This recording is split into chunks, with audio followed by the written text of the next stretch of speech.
perhaps most importantly, I'm asking you to approve the Save America Act.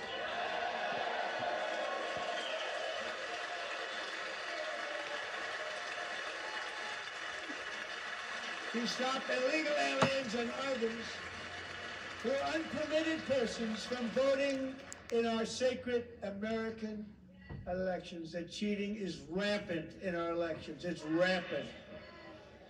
It's very simple. All voters must show voter ID.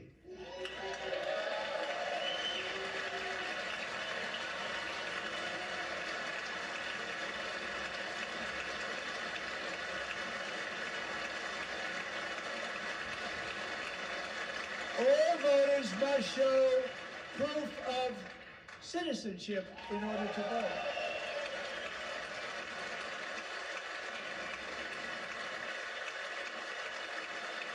And no more crooked mail-in ballots except for illness, disability, military, or travel. None. And this should be an easy one. And by the way, it's polling at 89%, including Democrats. 89%.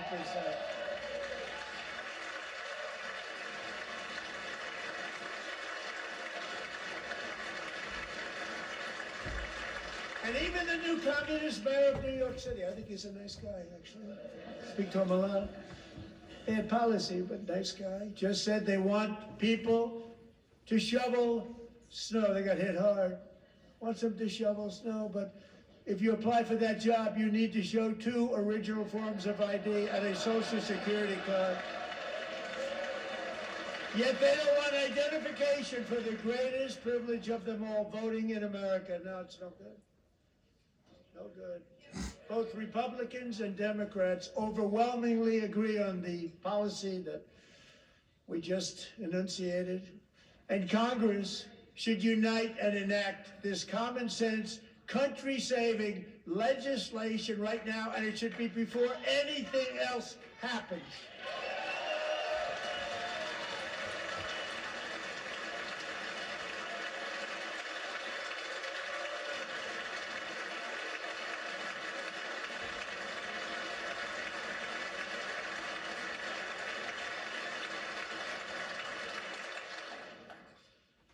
The reason they don't want to do it, why would anybody not want voter ID? One reason, because they want to cheat. There's only one reason. They make up all excuses. They say it's racist. They come up with things you almost say, what imagination they have. They want to cheat. They have cheated, and their policy is so bad that the only way they can get elected is to cheat. And we're going to stop it. We have to stop it, Josh.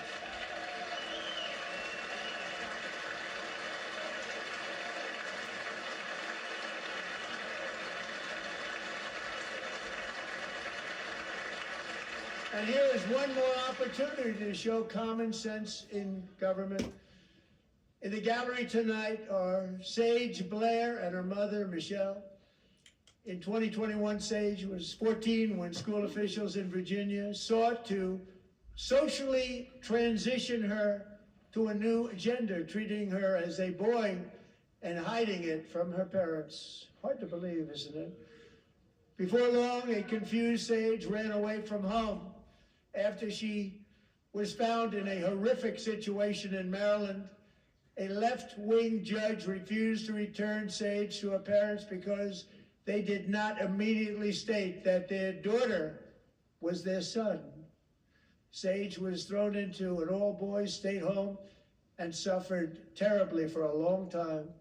But today, all of that is behind them because Sage is a proud and wonderful young woman with a full-ride scholarship to Liberty University. Sage and Michelle, please stand up.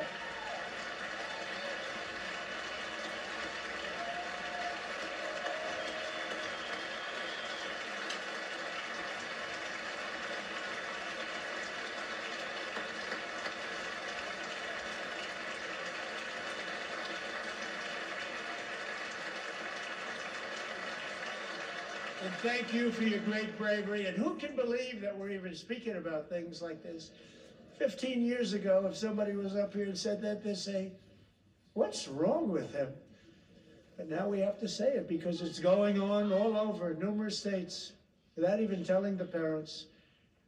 But surely we can all agree no state can be allowed to rip children from their parents' arms and transition them to a new gender against the parents' will. Who would believe that we've been talking about this?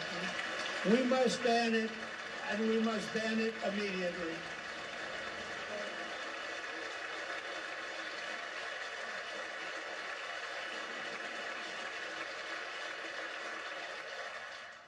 Look, nobody stands up. These people are crazy, I'm telling you. They're crazy.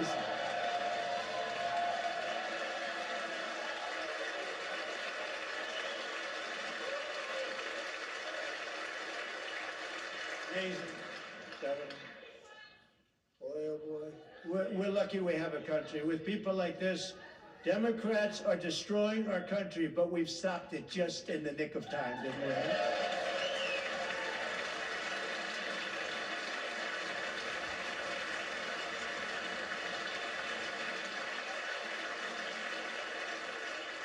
No one cares more about protecting America's youth than our wonderful First Lady, now a movie star. She's a movie star. Can you believe it? Who would have believed that? Over the past year, she has had an incredible impact championing AI legislation, advancing a landmark executive order on foster care, and helping secure $30 million to launch the Melania Trump Foster Youth to Independence Initiative. It's a tremendous, really a tremendous thing that happened and had a lot of bipartisan support. She gets much better bipartisan support than I do. I get none, she gets a lot. Someday you're gonna have to tell me how you did that. And students and educators in every state have joined the First Lady's efforts in the presidential AI challenge, keeping America's next generation positioned to succeed and strongly succeed in the future. Tonight, we welcome two young people whose lives reflect the First Lady's impact, Sierra Burns and Everest Nevermont. Thank you both, and Melania, thank you. I know how hard you worked on her. Thank you very much.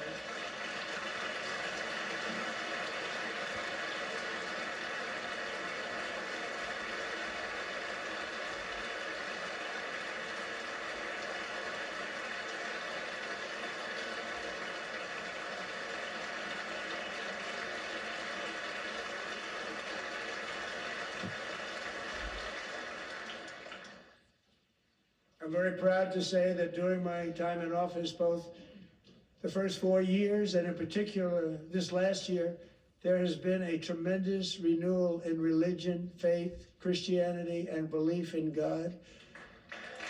Tremendous renewal.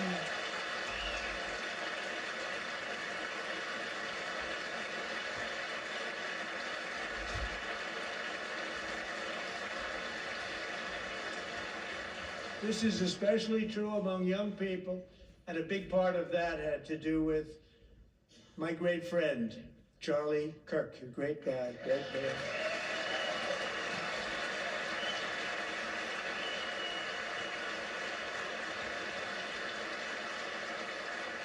So last year, Charlie was violently murdered by an assassin and martyred, really martyred for his beliefs.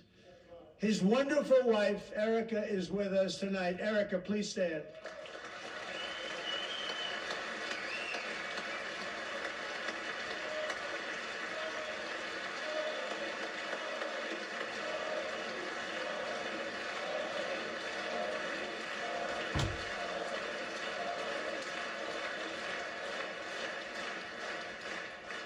Thank you, Erica. Been through a lot. In Charlie's memory, we must all come together to reaffirm that America is one nation under God, and we must totally reject political violence of any kind.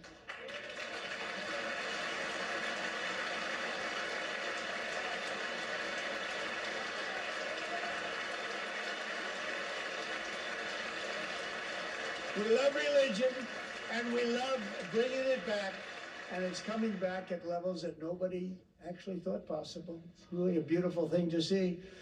Above all, unleashing America's promise requires keeping our communities safe. We have made incredible strides, yet dangerous repeat offenders continue to be released by pro-crime Democrat politicians again and again. We are honored to be joined tonight by a woman who's been through hell, Anya Zarutska.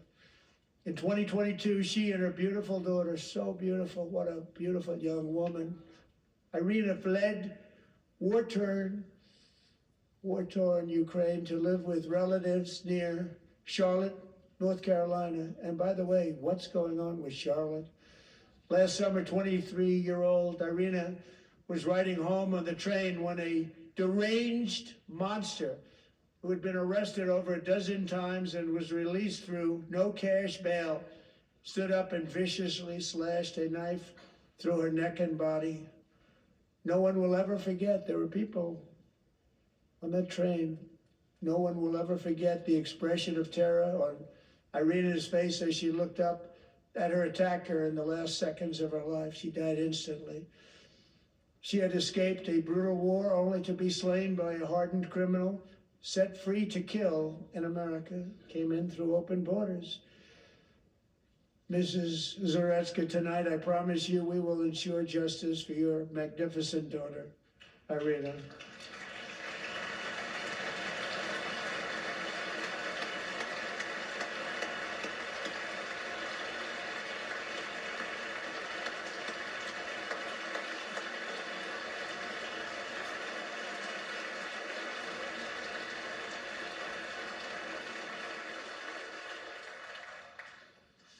How do you not stand? How do you not stand? I'm asking this Congress to pass tough legislation to ensure that violent and dangerous repeat offenders are put behind bars, and importantly, that they stay there.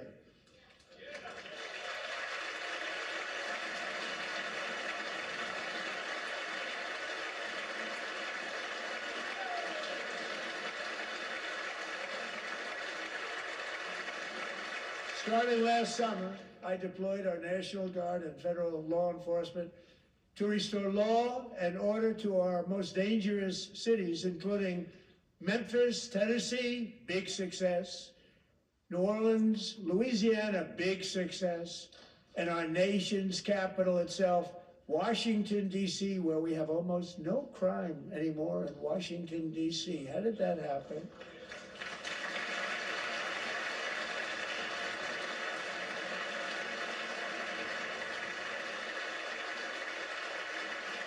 In fact, crime in Washington is now at the lowest level ever recorded, and murders in D.C. this January were down close to 100% from a year ago.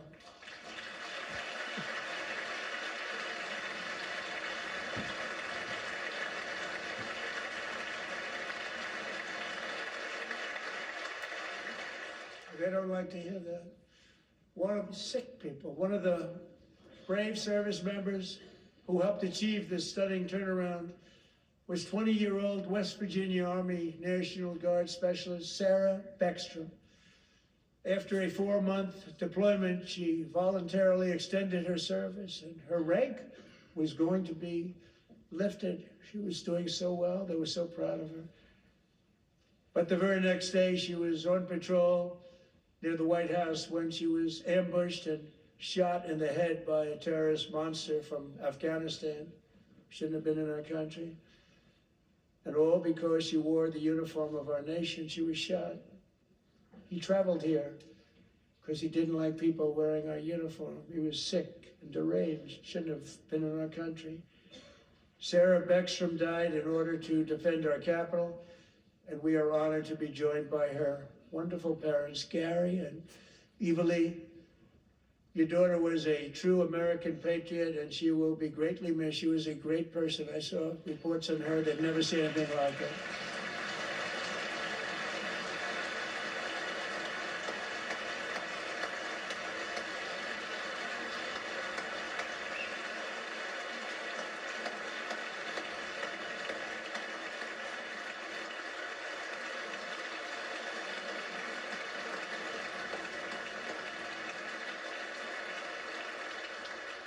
So sorry. Thank you very much. A great young lady. I saw reports that were like Perfect, she was perfect. Serving alongside Sarah that day was Staff Sergeant Andrew Wolf. The terrorist shot Andrew in the head, and no one thought he could possibly make it. The two of them, Sarah and Andrew, both shot violently in the head. Neither was expected to make it. They weren't even given a chance, except his wonderful mother, named Melody, who I spoke to the same night. And she was so positive. The doctors thought that Andrew was gone, but his mother said, no, Mr. President, Andrew will be fine. He's going to make it. I've never seen anything like it. I mean, he was given almost no chance. She said, I have no doubt, sir, he's going to be okay. This was a conversation that I had with her that night, with her son laying helplessly in bed, blood all over. Everybody is praying, she said, sir, he will be okay. The doctors didn't understand what she was saying. And after looking at the results of the damage done, neither did I. She was so strong and conclusive that even Andrew's great father felt she didn't really understand the gravity of the situation. But she turned out to be right. Right, Melody? She turned out to be right.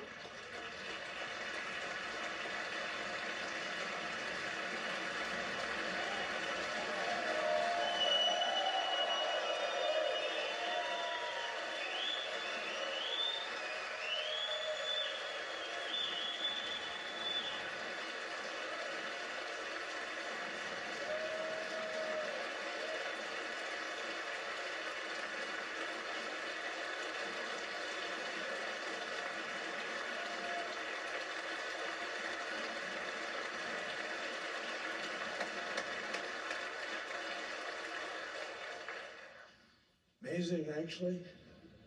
I said, where does this woman come from? She's the most positive person I've ever met.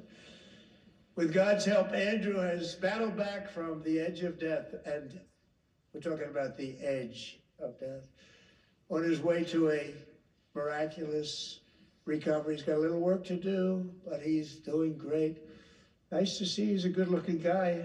Nice to see you. Thanks, Andrew. Thank you very much.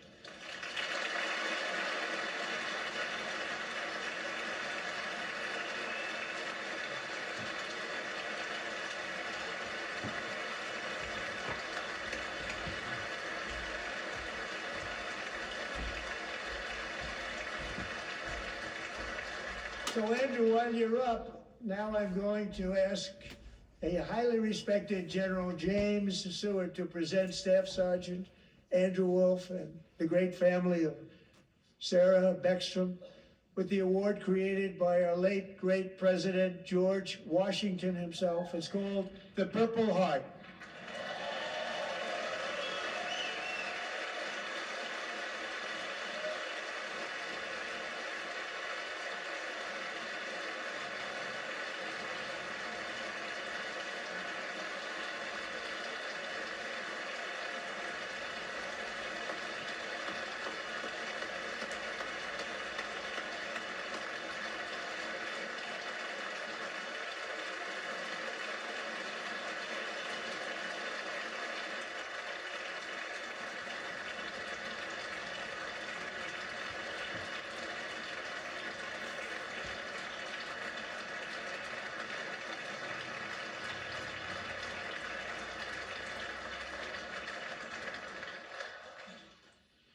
We love you all. Love you. We're proudly restoring safety for